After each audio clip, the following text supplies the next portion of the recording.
Hello. Hello, everybody. Oh, yeah. It's so nice to be back. I was going to... Actually, can I just take this off? Yeah. Okay, good. Take it off! I was going to sing another song for you today, but then 2 weeks ago, my grandmother passed away. So instead, I decided to write a poem to share with you all because I really want all of you to know her.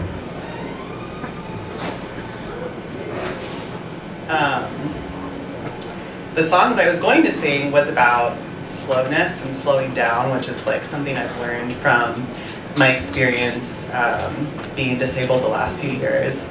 And grief also slows you down, so it's fitting it's like still on topic. But the funny thing about grief is, it slows you down, but also you have to be slow in order to feel it. And I think this is the first time that I'm like experiencing grief and actually feeling it, because I've done so much therapy. Yay. But I used to be like a backed up drain where like the garbage disposal is broken, but you still keep trying to shove things down there and it's not working. And yeah, so it's a really different experience, and I found that grief's actually kind of nice. Like there's something really sweet about it. It's nourishing. I think it is actually just love. So like if you can feel it, if you're just feeling love.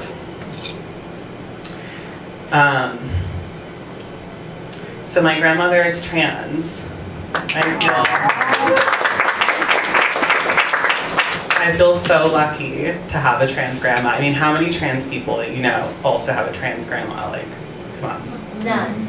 Yeah. So, all right. And she's pretty badass. She came out in the 90s. So this is a story of that experience, and from my perspective. A bit of a letter to her. I'll never forget the day you came out. I was 7 years old and the kitchen had descended into chaos. Adults were rushing back and forth across the floor, panic in their voices. What was happening? When things calmed down, my mother bent over and said, "You remember Grandpa? Well, he's decided he wants to be a woman." I wanted to be a different Disney princess every day, so I took this in pretty easily. She warned me that the next time I saw you, you'd be wearing women's clothing. It took me a while to connect the dots between the panic in the kitchen and the news that you wanted to be a woman. I didn't understand what was so scary, and I spent days waiting to hear what the actually scary thing was, but it never came. I was fiercely protective over you in those early days when people would say things or make faces. I didn't even know the word trans back then. I just knew you were my Oma, and I didn't like how people reacted to you. I thought you were the only one in the world. I actually didn't even know that there were more of us out there until I was in my late teens. I saw a Rocky Horror Picture Show and thought, oh my god, it's like my Oma.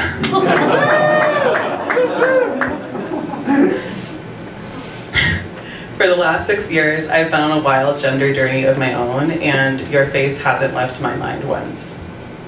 I think back to when you pulled out your Rolodex and started at the top and going all the way through. You called every single person you knew to tell them in your deadpan voice that you were a woman now and that they could call you Valerie. If they didn't pick up, you left a voice message. You didn't beat around the bush, you just told it like it was. Short, plain, and simple, and then click, hung up the phone. On to the next person. This really pissed everyone off, and I love you so much for it. For the first few years, you introduced yourself as a woman to every single person you met. The waiter at the restaurant, the folks at front desks, you made yourself clear. You knew who you were and you didn't want to waste time dilly-dallying around it anymore. You lost family that way, but I want you to know that you never lost me. And I'm not sure you knew that. I wish we'd had more time together. I'm angry you're gone. I'm angry that fucked up family dynamics kept us from being more present in each other's lives. I'm angry at how poorly we communicate with one another, how much we avoid true connection. I'm angry at how little of our authentic selves we share. It's not okay with me that you're gone. I feel very lucky to have had you as my Oma. I mean, come on, how many trans folks get to have trans grandmas? Every time I rub beer growth serum onto my face, I think of you. When I bought boxers for the first time, I thought of you. The first time I went shopping in the men's section, I was terrified someone would judge me, and I thought of you.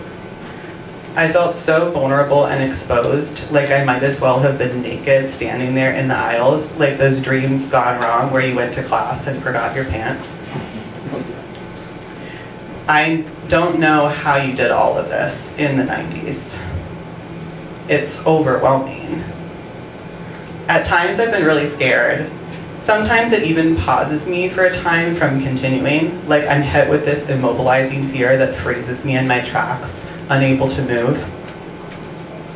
It's like in these moments I'm seeing myself through others' eyes, and I feel like a pervert, like some disgusting creep sneaking around wearing men's underwear and spending way too much money trying to sprout ugly, grotesque hairs on my chin.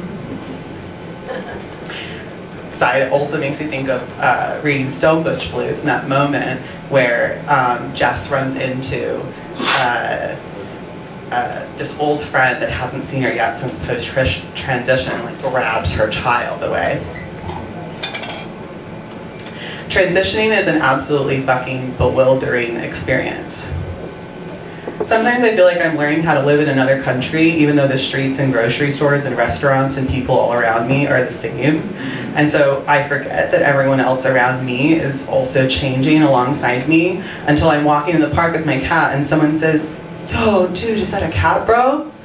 And I'm like having to pull out these new scripts I've been trying to learn and trying to remember to keep my voice low and not smile too much and do a fist pump instead of hugging them, and it's exciting and fun and new and rewarding, and also sometimes I feel like an alien spaceship picked me up in the middle of the night and dropped me off into another universe that looks exactly the same, but something's different.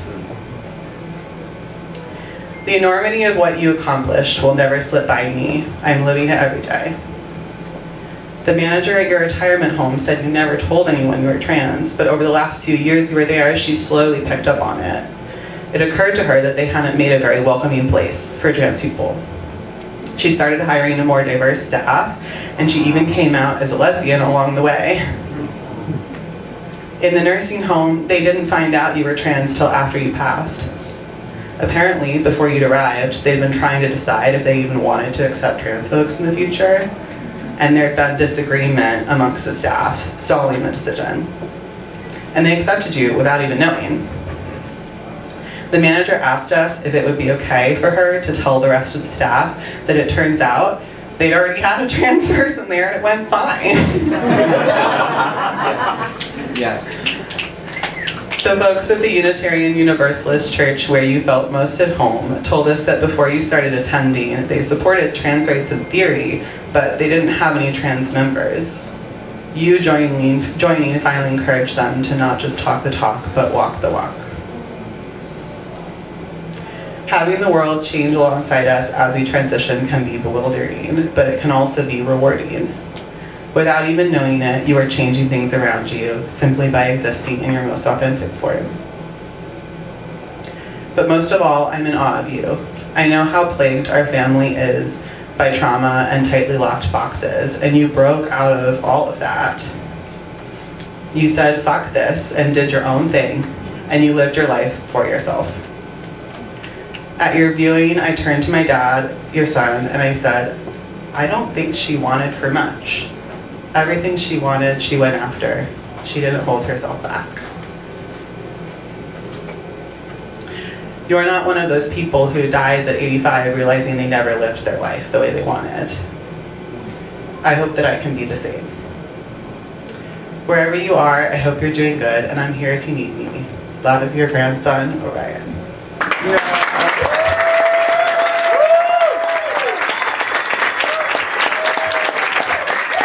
Orion Queer.